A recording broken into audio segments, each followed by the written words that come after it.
मानव इतिहास का सबसे बड़ा सच आया सामने। वेदों से ही आया है विज्ञान। इसरो के चेयरमैन के ऐलान के बाद दुनिया की साइंस बिरादरी में आया भूकंप। जानिए कौन कौन सी वैज्ञानिक तकनीक चुराई गई है वेदों से, जिसे देते हैं आज अंग्रेज अपना नाम। इससे पहले कि हम आज का ये बहुत ही अद्भुत वीडियो शुरू करें, आप पहले इसरो चीफ सोमनाथ का ये भाषण सुनिए। इसरो चीफ सोमनाथ ने कहा है कि विज्ञान के मूल सिद्धांत प्राचीन भारत के वेदों से ही निकले हैं, जिसमें उन्होंने दुनिया के सामने सनातन धर्म का डंका बजाते हुए कहा था कि विज्ञान के मूल सिद्धांत प्राचीन भारत के वेदों से ही निकले हैं। सोमनाथ ने अंग्रेज वैज्ञानिकों की असलियत दुनिया को बताते हुए यह भी कहा था कि अलजेब्रा, स्क्वायर रूट्स, समय की गणना, आर्किटेक्चर, ब्रह्मांड की संरचना और यहाँ तक कि एविएशन की जानकारी भी सबसे पहले वेदों में ही मिली थी। जिसके बाद ये सारा ज्ञान अरब के रास्ते होते हुए यूरोप के पश्चिमी देशों में पहुंचा और विदेशी यानी वैज्ञानिकों ने इसे अपनी खोज बताकर दुनिया के सामने पेश किया और ये दिखाया कि ये सब खुद उन्होंने ही खोजा है, जबकि ये सारा ज्ञान सनातन धर्म के वैदिक ज्ञान से ही उन्होंने चुराया था। और दोस्तों, अब हम आपको कुछ ऐसी टेक्नोलॉजी के बारे में बताएंगे जो सीधे तौर पर वेदों से ली गई हैं और जिन्हें देखकर आप ही नहीं बल्कि नासा तक के वैज्ञानिक ये मानने को मजबूर हो जाएंगे कि विज्ञान का मूल वेद ही है। और सबसे पहली टेक्नोलॉजी है सैरोगेसी टेक्नोलॉजी।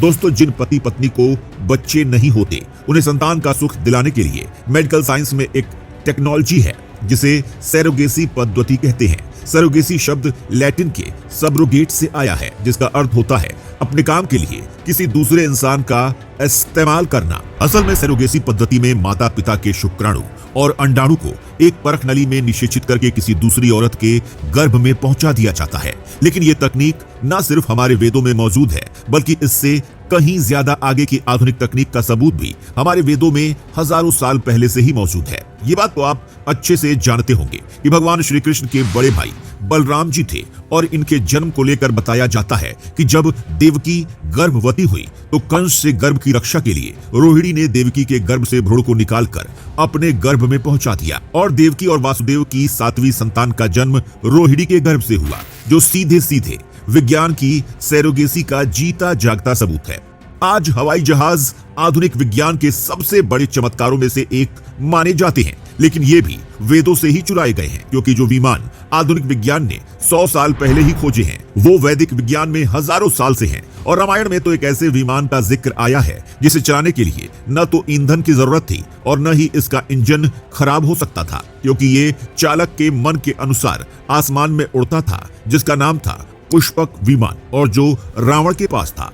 और दोस्तों, इतना ही नहीं, टाइम ट्रेवल से लेकर टेस्ट ट्यूब बेबी तकनीक तक हर तरह की वैज्ञानिक तकनीक हमारे वेदों में भरी पड़ी है। और इन्हीं तकनीक को कॉपी करके और इन्हें अंग्रेजी नाम देकर अंग्रेज अपने आप को महान बताते हैं, जबकि आज पूरी दुनिया जान चुकी है कि उनका ज्ञान सनातन धर्म से ही आया है।